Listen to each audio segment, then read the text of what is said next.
I am the Tofu Golem. Please enjoy the video. You begin by powering the scanner and confirming battery level and Wi-Fi strength. This prevents mid-task failures.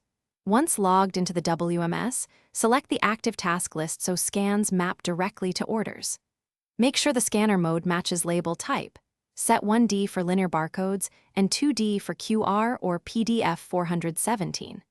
Then align the aimer with the barcode, press the trigger and hold steady until you hear the beep. That first confirmed scan starts the workflow and locks the item to the task. You now execute the core scans. Always capture the storage location, then the item barcode so the system links place to product. If WMS requests lot, serial, or quantity, enter values immediately. This maintains traceability. For multi-item picks, enable batch mode to reduce round trips, but confirm each scanned item before you leave the bay. If a barcode won't read, flag the label, photograph it if allowed, and type the SKU manually. This keeps the transaction accurate and avoids downstream reconciliation work. You finish by completing the task in the WMS and syncing transactions. Make sure uploads show success before ending your shift so inventory updates are permanent. Dock the scanner to charge and place it in the assigned bay to maintain rotation.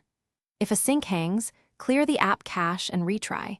If the device is frozen, restart it and rescan a control barcode. If barcode reads remain inconsistent, swap to a backup scanner and tag the original for service. That single troubleshooting step prevents lost orders. Thanks for watching. Consider subscribing if we helped you today.